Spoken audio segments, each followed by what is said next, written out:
Hi,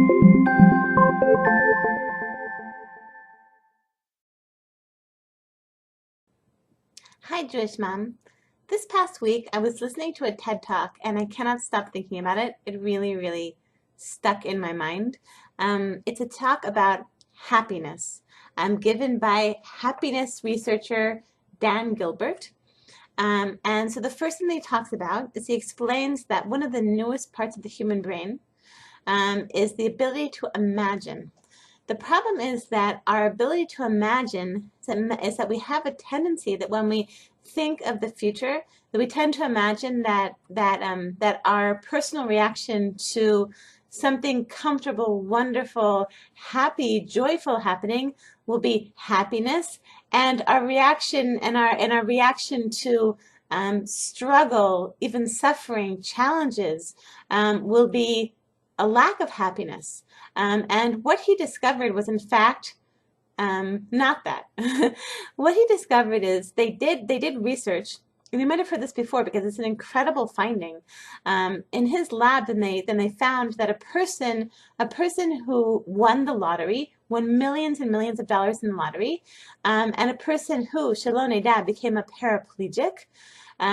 If you go to these people a year later, they are equally happy.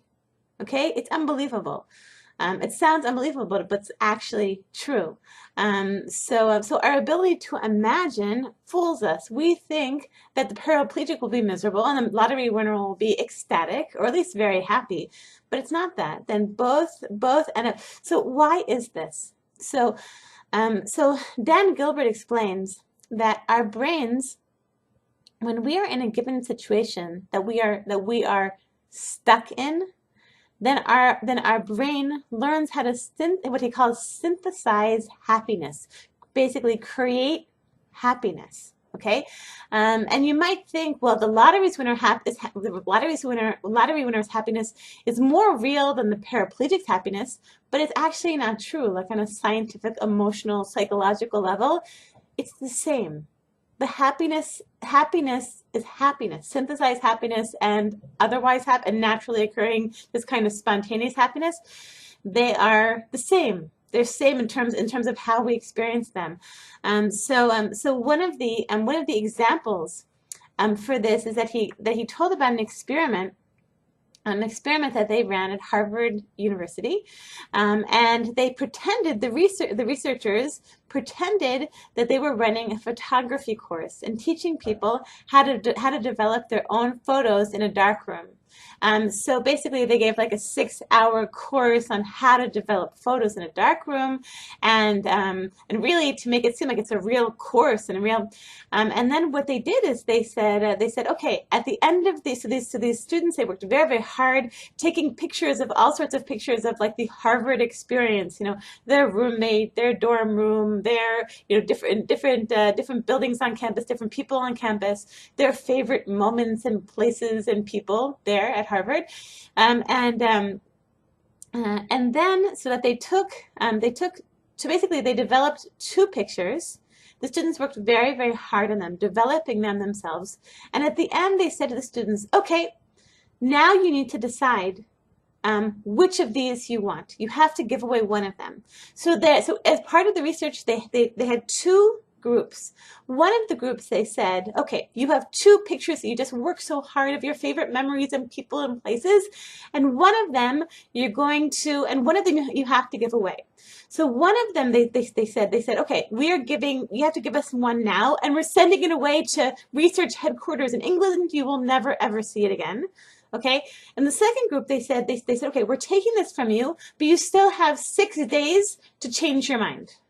Okay, still 6 days to litlabet, like to go back and forth and to maybe change your mind and take it back and take that one and give up the other one. Okay, something amazing happened. What they discovered is that the people who had to give it up permanently, they asked them several days later. They asked them how much they loved the photo that they were left with, and the overwhelming majority grew to love and adore the one that they were left with, and to completely think that the other one is quite worthless. Okay, the other group, the other group that had the opportunity to get the old ones back never fell in love with the picture. They asked and they said, so which one, how do you feel about your decision? And they still were kind of yearning for the old one. Well, maybe I should have chosen that one. Maybe this one isn't so good. Maybe that one was actually better. Okay?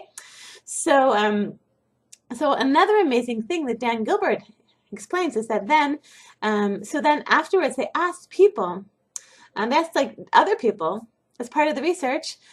So if we were going to be running a project like this, teaching people photography, and afterwards you'd only be able to choose one of your pictures.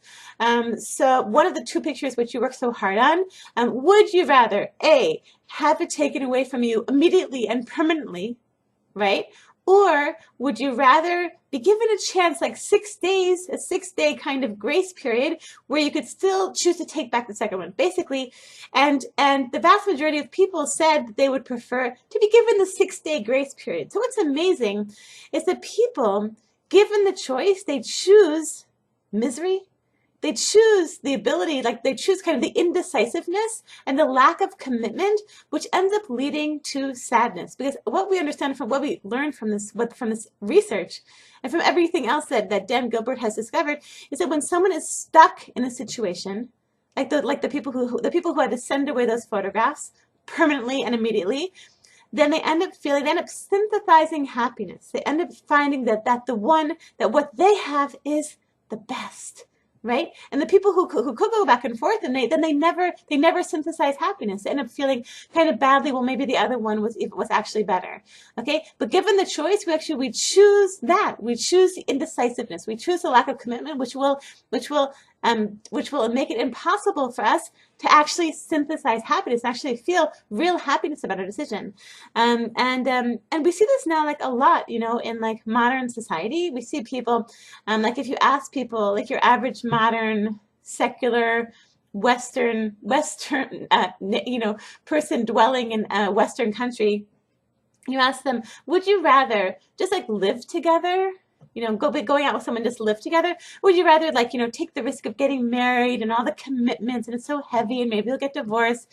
A lot of people now, depending on the country, many people for many years will say, I prefer let's just live together.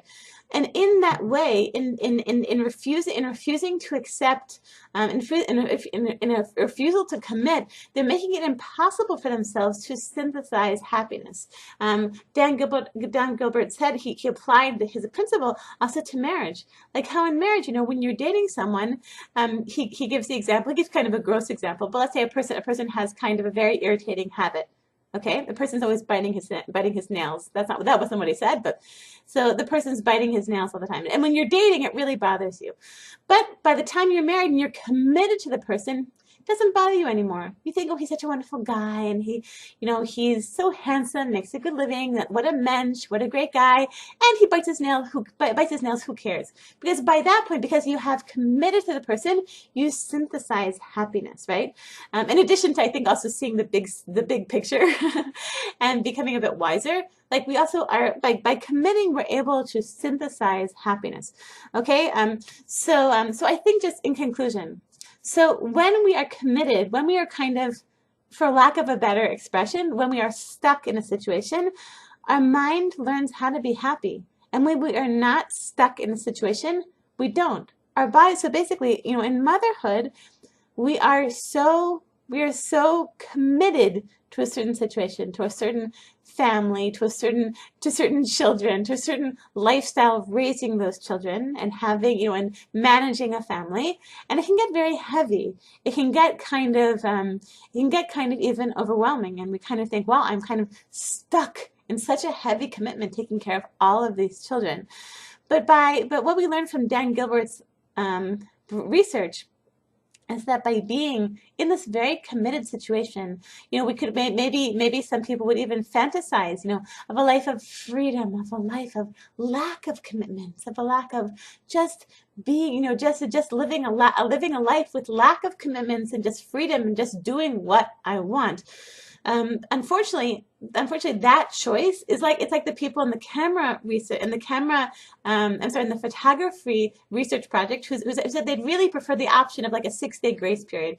But these people, they are choosing misery because they, by not being committed, by not living the committed life that we Jewish mothers live, of like, that we are here, we are raising our children. Ad may have, not ad may have assumed, but ad shmonasle, like until our kids are grown and out of the house, that we are there, we are being their mothers, we are committed to this, we are in this, right?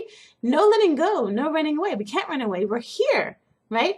And that by being committed to this, then we enable ourselves happiness. Okay? And on that note, I want to bless all of you Jewish moms with an amazing week. Kol tov.